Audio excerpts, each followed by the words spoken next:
భారత్‌ను ఓడించిన మరుసటి రోజే ఐర్లాండ్ కోచ్ రాజీనామా. అసలు కారణం ఏంటి? టీమిండియాను చారిత్రాత్మకంగా 2-0తో ఓడించిన ఐర్లాండ్ ఈ విజయాన్ని సెలబ్రేట్ చేస్తుండగానే మరో షాకింగ్ న్యూస్ బయటకు వచ్చింది.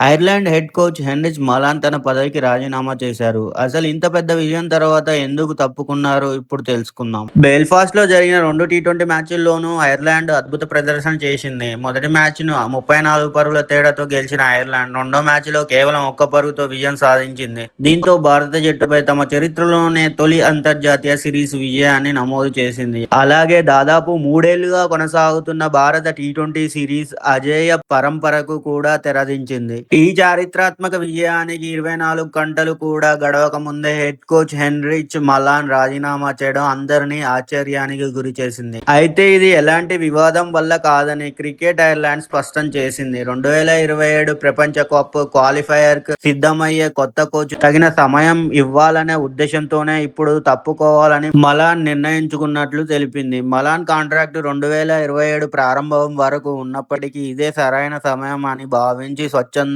పదవి నుంచి వైదొలిగాడు. 2022లో ఐర్లాండ్ హెడ్ కోచ్గా బాధ్యతలు చేపట్టిన హెన్రిచ్ మలాన్ జట్టును పూర్తిగా మార్చేశారు. ఆయన హయాంలో వరుసగా 3 టీ20 ప్రపంచ కప్లకు ఐర్లాండ్ అర్హత సాధించింది. ఐర్లాండ్ చరిత్రలో తొలి 3 టెస్టు విజయాలు నమోదయ్యాయి. ఇంగ్లాండ్, పాకిస్తాన్, దక్షిణాఫ్రికా, వెస్టిండీస్ వంటి బలమైన జట్లపై గుర్తుండిపోయే విజయాలు సాధించింది. ఇక ఇప్పుడు భారత్పై తొలి సిరీస్ విజయంతో తన కోచింగ్ ప్రయాణానికి ముగింపు పలికారు. హెన్రిచ్ మలాన్ స్థానంలో మాజీ Ireland wicket keeper Gary Wilson head coach గా బాధ్యతలు చేపట్టనున్నారు. 30 ఏళ్ల తర్వాత ఐర్లాండ్ కు స్థానికుడైన హెడ్ కోచ్ రావడం విశేషం. ఈ నిర్ణయంపై మీ అభిప్రాయాన్ని కామెంట్స్ లో చెప్పండి. ఇలాంటి క్రికెట్ అప్డేట్స్ కోసం మా ఛానల్ ని సబ్స్క్రైబ్ చేయడం మర్చిపోవద్దు.